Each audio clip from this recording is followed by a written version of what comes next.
Ya, selamat sore, salam Ajo Talks. Saya akan mengulas F1 di GP Sao Paulo yang berlangsung penuh drama di awal maupun menjelang akhir balap dan dimenangkan oleh pembalap yang lahir sebulan sebelum saya dan pembalap yang baru saja direkrut dari Williams, dan itu berarti ini adalah musim pertamanya dia membalap di Mercedes.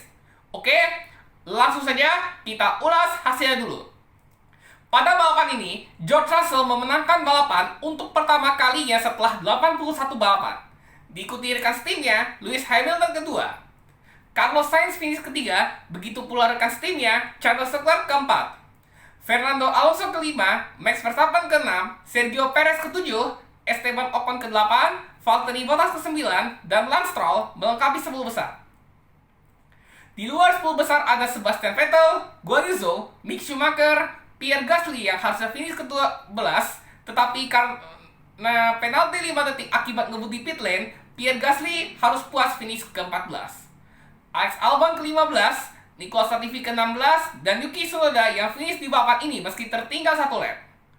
Yang DNF dalam balapan ini ada dua McLaren, yakni Lando Norris serta Daniel Ricciardo, dan pembalap yang kemarin Jumat cetak pole ketiban nasib sial, yakni Kevin Magnussen, karena baik Magnussen maupun Ricciardo saling bertabrakan, hingga Ricciardo harus kena penalti 3 grid karena insiden tersebut.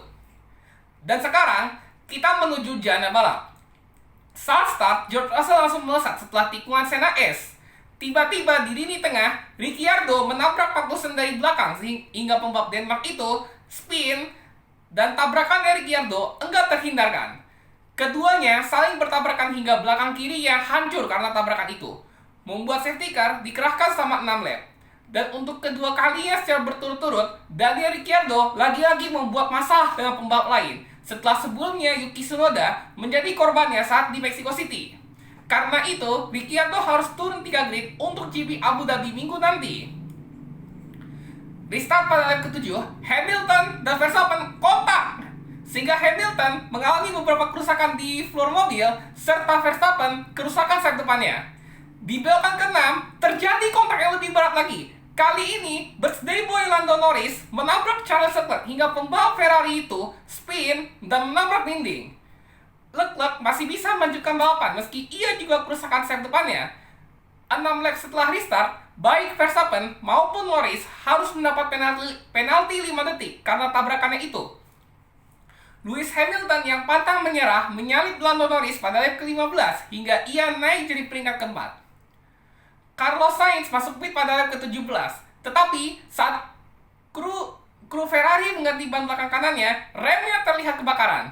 Namun, kebakaran remnya Sainz tidak memengaruhi performanya.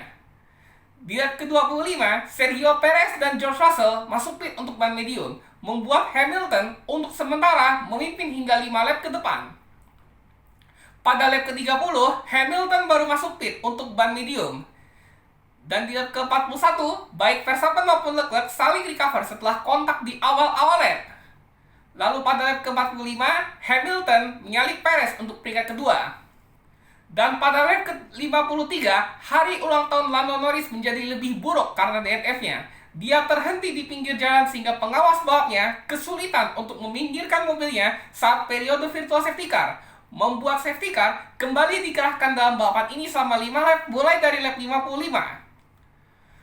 Lalu restart pada lap ke-60, George Russell terus memimpin dan Charles Leclerc berhasil menyalip Valtteri Bottas hingga ia masuk 5 besar. Di lap 63 hingga 64, duo Ferrari memaksa Sergio Perez terancam di luar 5 besar karena Sergio Perez salah memakai ban. Dia menggunakan ban medium sehingga pace-nya kalah oleh pembalap yang memakai ban soft.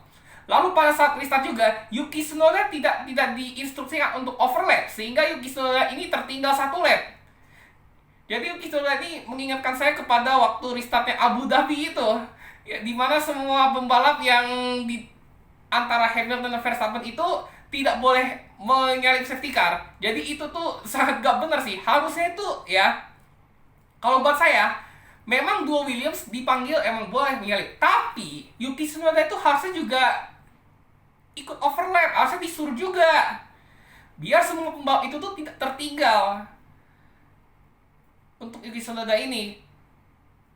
Jadi untung udah dibahas itu ya soal masalah Yuki Tsunoda yang akhirnya pada lap terakhir George Russell akhirnya meraih kemenangan perdananya di GP Sao Paulo, diikuti Lewis Hamilton kedua serta Carlos Sainz finish ketiga.